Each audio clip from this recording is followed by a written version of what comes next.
Le hemos extendido la invitación al aspirante a la segunda vicepresidencia de la República por Renovación Popular, John Ramos Malpica. Bienvenido. Diego, buenas noches. Muchas gracias por la invitación. Kai Guaira Wasintacama, Yachta Masikuna, Rimaininta, Kusikui, Hatun, Uku Sun Huimanta, Rimaika Musaikichik, Urjukunapi Yachajkunata, Mayu Patampi Yachajkunata, Yunka, Ukupi Yachajkunata, Yapayaikichik ya. Saludita Pachimusaikichik, Tukuy, Piru, Ukuman, Liu Chaikipaj. Muchas gracias, Diego. ¿Es su primera entrevista desde la nominación? Desde la nominación he tenido una invitación en Betel y esta sería la segunda campaña. Pero digamos, hay gente que quiere saber más de usted y conocerlo porque, digamos, López Aliaga sorprendió con la designación de la plancha. Entonces yo quisiera aprovechar esta ocasión, esta noche, para que mi audiencia lo conozca. Por supuesto. Entonces quiero hablar de cosas no tan sectoriales, sino más de usted, la persona, y por qué ha llamado la atención de López Aliaga. Antes de ir con eso, quisiera preguntarle qué cosa fue lo que dijo. Un saludo que he enviado a todos mis hermanos, aquellos que viven en los Andes, dentro, en el Brae, los de la selva, también los que están alrededor y en los valles de los ríos, y les he hablado desde el fondo de mi corazón y les he enviado un saludo a través de este medio de comunicación. Perfecto.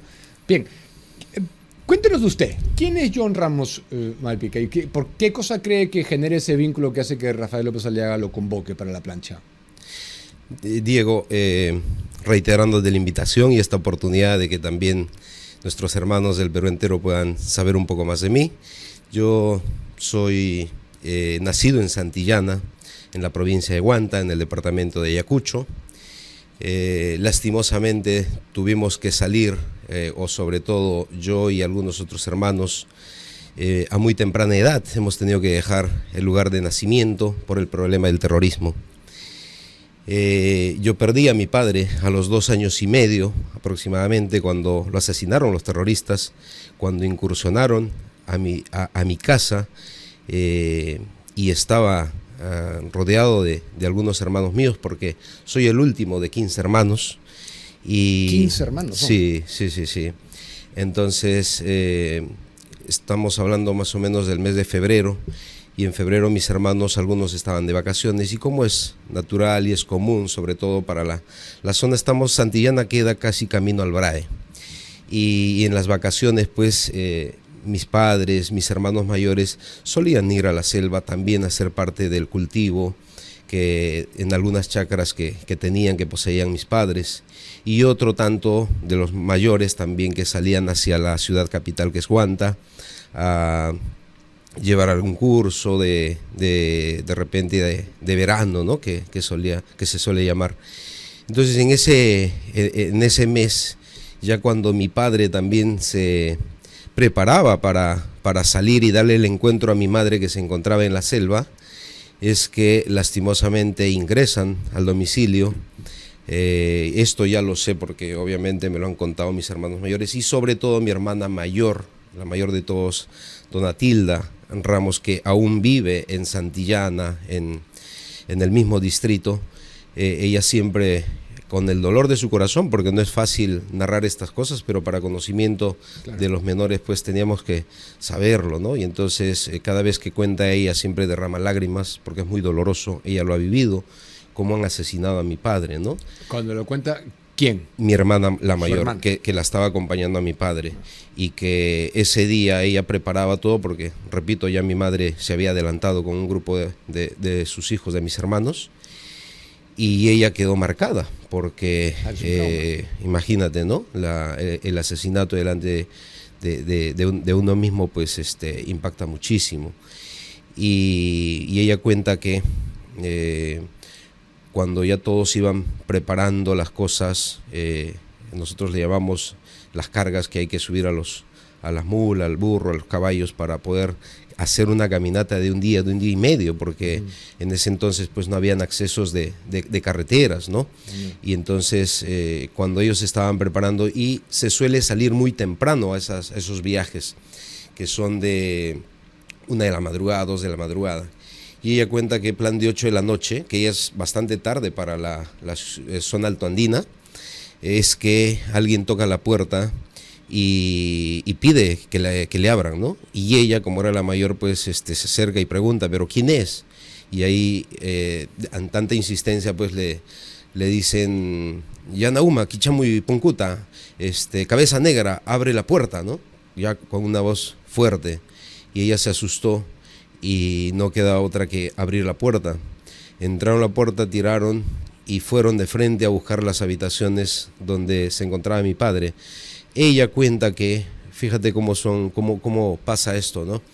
Que minutos antes había entrado otra persona como a visitar, porque ella también cuenta que en esa noche estaban velándole al Señor, estaban con las velas ahí, orando, rezando para que el viaje salga bien, como siempre lo han hecho, es una tradición de la familia, no solo de nosotros, sino de la comunidad, de los vecinos. Y entra esta persona y también se despide de mi padre, ¿no? Y sale y en unos minutos ingresan, o sea, ocurre todo este suceso que te voy contando. Y ahí es donde ellos ven a mi padre también reacciona rápidamente, sube al balconcito del segundo piso intentando correr. Y cuando ya le estaban apuntando, pues él salta, es lo que cuenta mi hermana, del balconcito hacia la parte del corral donde había un acceso casi directo a la chacra, ¿no? Y cuando él intenta abrir la puerta, ahí le cae el primer disparo a la altura del estómago. Y aún así reacciona y trata de salir hacia el zaguán que le llamamos la puerta de ingreso hacia la casa. Y ya sin fuerzas queda tirado en el piso. Entonces, ¿no? Bueno, eso es una experiencia que marcó a su familia, marcó a usted, pero luego ha logrado cosas que son importantes. O sea, llega a ser ingeniero industrial en la Universidad del Callao y tiene una maestría también en gestión empresarial. Correcto. Sí, al ocurrir todo esto, pues ya la familia tuvo que trasladarse a la ciudad capital, que es Huanta, es donde ya estudié la primaria, en la Escuela San Ramón, la secundaria en el Colegio María Auxiliadora, y terminando la secundaria, yo inicialmente tenía también, o en paralelo, siempre he practicado el deporte, en concreto el fútbol, y era mi ilusión siempre de venir a Lima, porque teníamos uno que otro tío por aquí y algún hermano mayor, ¿no? Entonces, en ese, digamos, intentar avanzar en la vida, he compaginado un poco mis estudios con el deporte. Lastimosamente sufro una lesión de los meniscos a muy temprana edad, después de haber debutado en la Copa Perú a los 14 años, en Ayacucho. En Ayacucho, sí. Bueno, he sido capitán de la selección del Colegio de María Auxiliadora, también en la primaria, entonces esto llenaba un espacio grande en mi vida, ¿no? Entonces ocupaba un tiempo interesante y a raíz de eso yo, cuando mis profesores me animaban, es que también decido participar en estas competencias. He viajado con la selección de Huanta a los 12 años, también con la Academia de Huanta al campeonato de la Copa de la Amistad del Cantolao que se realizaba aquí en el Callao aquellos años, y era un campeonato grande donde venían equipos del exterior y era una experiencia para nosotros venir de provincia y sobre todo para mí estar participando en esas actividades, ¿no? Y a raíz de todo esto es que sí tenía una ilusión grande de llegar al fútbol profesional. Por eso es que cuando regreso, cada vez que venía en las vacaciones e intentaba jugar aquí en uno que otro equipo, en Huanta ya me invitan a participar, a debutar a los 14 años, pero no podía hacerlo hasta que un hermano mío tuvo que firmar la autorización para que yo pueda jugar y debutar a los 14 años. Y ya cuando pasa esto, terminando el colegio, es que comienzo a entrenar aquí en el Estadio San Martín de Porres, cuando todavía era del IPD, antes de que lo coja el Cristal. Es que un profesor me invita y me dice, oye, tienes que irte conmigo a Barranco, al equipo Grau que tiene Barranco, y también a jugar en la Copa Perú, ¿no? En esto es que entre idas y venidas del fútbol, me invitan también a la Guardia Republicana, que jugué, Dios me regaló esa alegría de pisar el Estadio Nacional, ¿no? Que eran cosas que me emocionaban y me ilusionaban seguir avanzando. Vamos un poco a llegar a la política. ¿Cómo llega a la política y cuál es el vínculo a López Aliaga? Casualmente tú preguntabas sobre mis estudios universitarios. Yo soy ingeniero industrial, estudié la carrera en la Universidad Nacional del Callao y luego tuve el desempeño laboral en Lima, ¿no?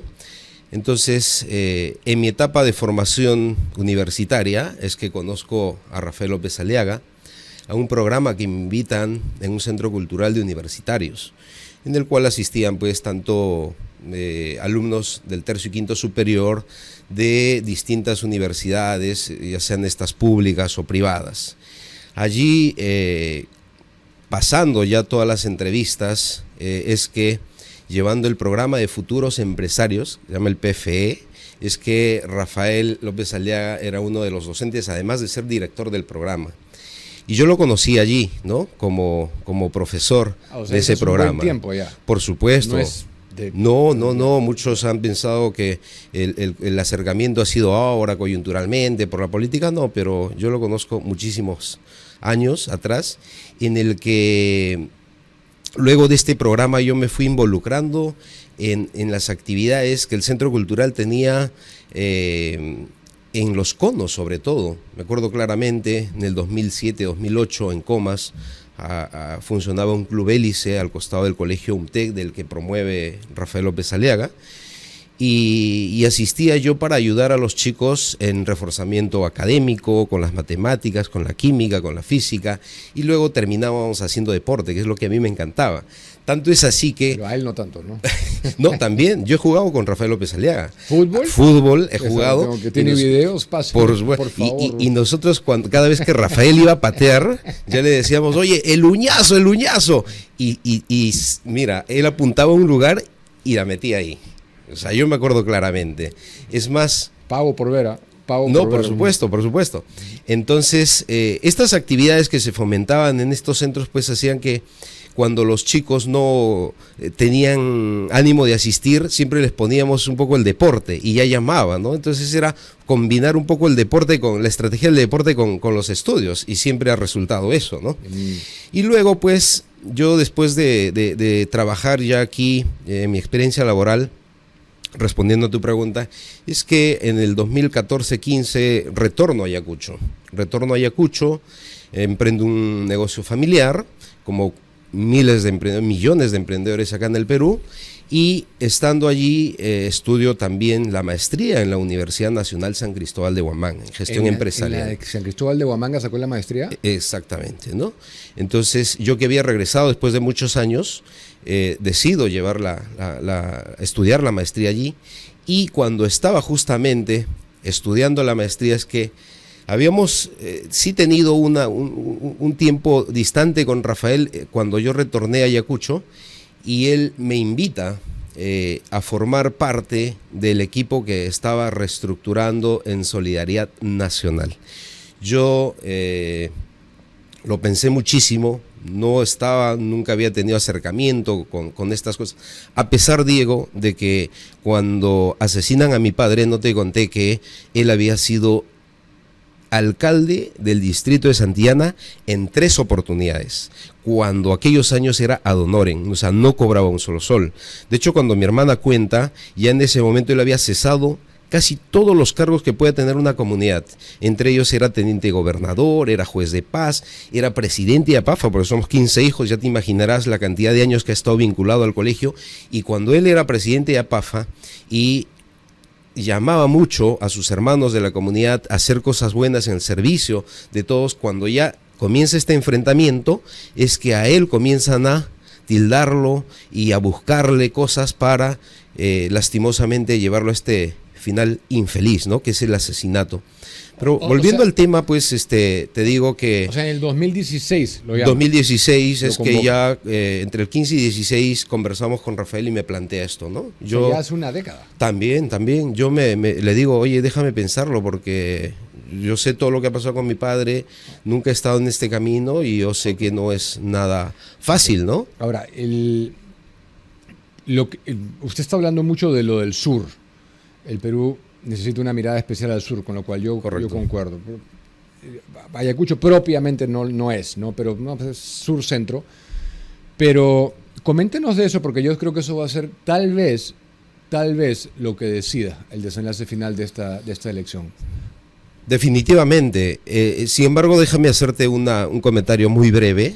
Cuando yo le respondo a Rafael López Aliaga la invitación de sumarme al partido, como tú sabes, pues las épocas más grandiosas de solidaridad nacional fueron con Lucho Castañeda Locio, años anteriores, y en ese momento ya había unos problemas y lastimosamente también la salud que tenía resquebrajada el doctor Luis Castañeda. En ese momento, cuando todos se alejaban de Solidaridad y cuando Rafael también decide que hay que apartar a gente que no está sumando y no está haciendo bien las cosas, en ese momento es que él comienza a buscar gente para que le pueda dar el soporte y acompañarlo. En ese momento, cuando yo digo que me afilié a Solidaridad Nacional, ya no era el momento cumbre, ya era el momento más bien de bajada, en el que acompañamos a Rafael.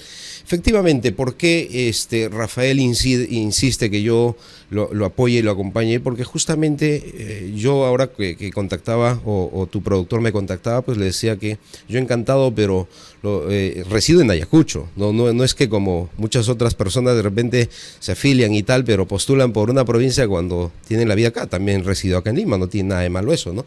Pero tantas necesidades que tenemos en la sierra, en la zona altoandina, y efectivamente, ¿por qué las personas surandinas no tenemos esa voz que nos represente y que lleve ese reclamo de todas las necesidades que tenemos?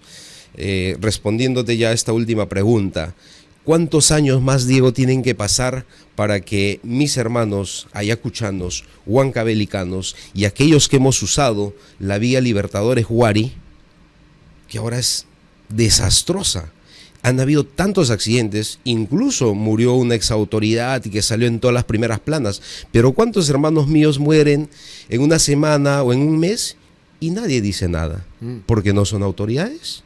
¿O es que acaso nosotros no somos seres humanos al igual que ellos? Entonces, ¿cuál es el mensaje que hay que articular desde su óptica, la propuesta que representa la de López Aliaga, que según él mismo le ha dicho, es una propuesta de derecha cristiana, para ganarse esa región, el sur?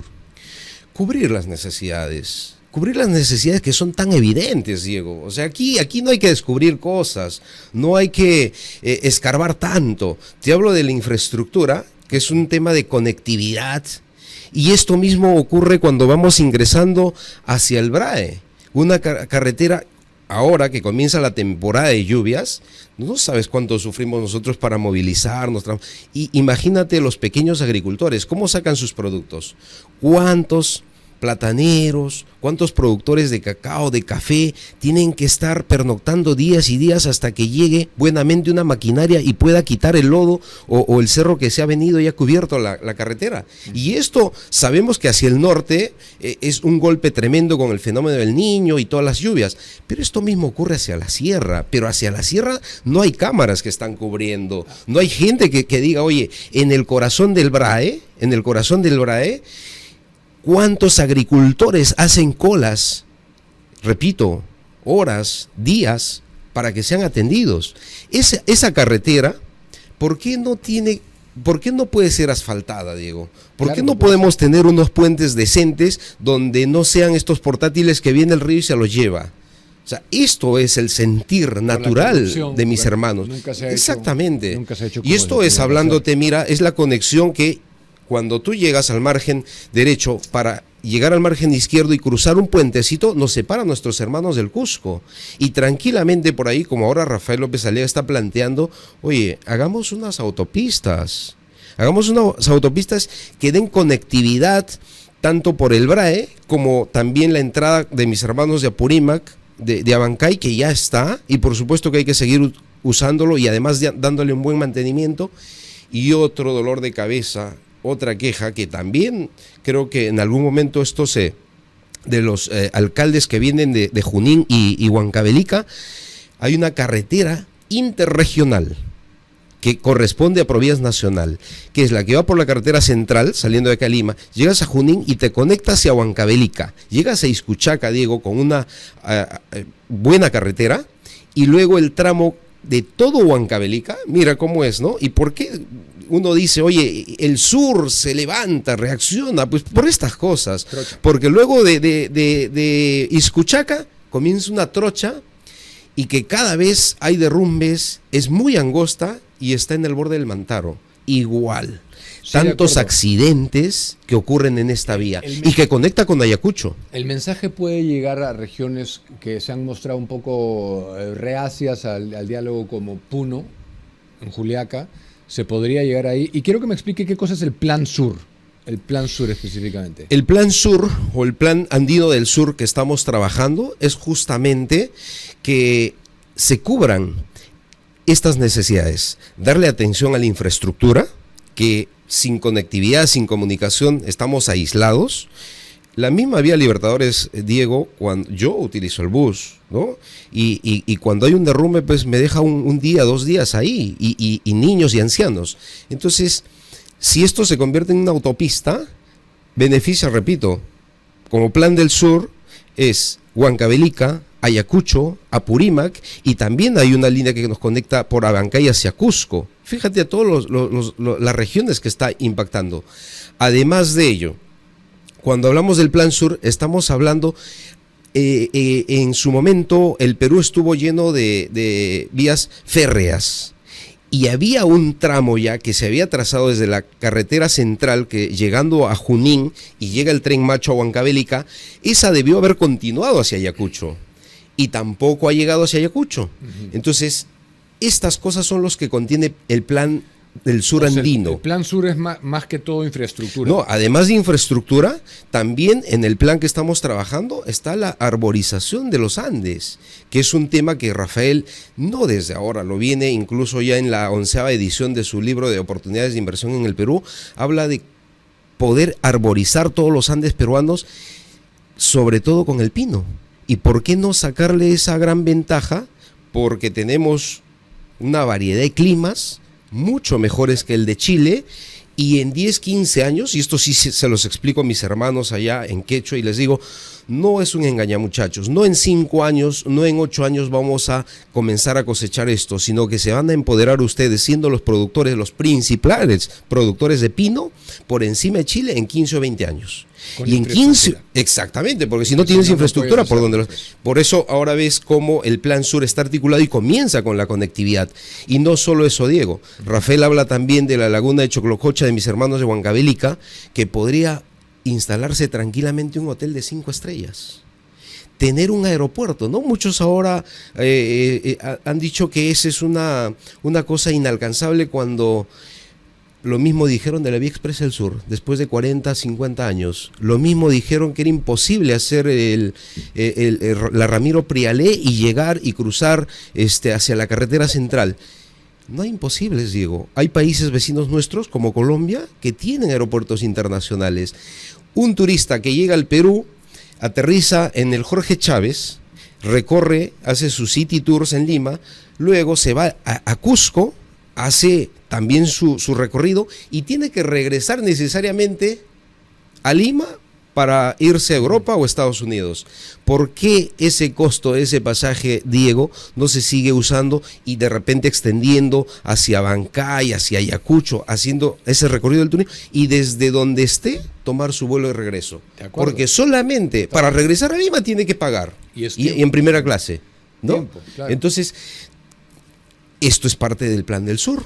O sea, ¿por qué Ayacucho? O el mismo aeropuerto de Apurímac, que está en Chincheros, esto tranquilamente se puede ampliar y no restringir los horarios de vuelo.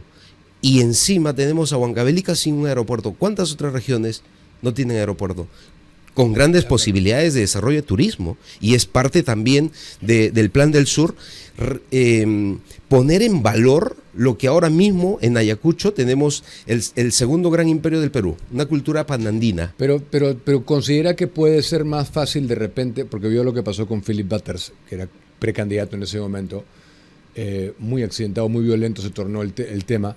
Considera, por ejemplo, que en Juliaca, ahora que ya está con Rafael usted, ¿puede ser más accesible el diálogo con ellos para que se oiga al menos su propuesta? Diego, yo no solamente Juliaca, Huancavelica, Ayacucho, Apurímac, mientras se vean representados, a mí me llama muchísimo la atención y lastimosamente que a nuestro hermano Alanoca pues no le hayan dado la oportunidad de también seguir representando un hombre aymara. Eso a mí me llamó mucho la atención porque esas cosas son las que dicen, oye, hasta alguno por ahí se atrevió a decir o llamarnos como ciudadanos de segunda clase, ¿no? Qué lástima, cuando todos somos iguales, somos hijos de Dios, ¿Pero Diego. quién ha dicho eso? No, hay que ver nada más ahí las entrevistas Creo que se él suelen lo ha dicho, tener. pero él ha perdido una elección. Pero bueno, cuando ya de repente le habían ofrecido una lista única, ¿no? Y luego salen por X razones que tú creo que... Es un tema interno sí, por supuesto, de su partido, ¿no? pero a lo que voy en el fondo es que, por ejemplo, ahí ha habido una gran oportunidad de que un hombre altoandino, aymara, también tenga esta posibilidad de representar a la zona sur. Entonces, yo te decía, mientras nosotros nos veamos representados y tengamos esa oportunidad de llevar ese mensaje del interior del país, no solo Puno, no solo Juliaca, Cusco, Ayacucho, Apurímac, van a abrir las puertas hacia el desarrollo. Oye, tenemos grandes potencialidades en el sector agrícola, en el sector de agroexportación. Ahora Huancavelica, Ayacucho y Apurímac se están convirtiendo, Diego, en los grandes productores del oro verde, que es la palta, y estamos casi ya por encima de México. Si estos hermanos nuestros tienen esas grandes posibilidades de sacar sus productos y exportarlos, oye, la apertura es mucho mayor. La apertura al mercado, pero ese mensaje es totalmente opuesto al mensaje que Alanoca planteaba llevar.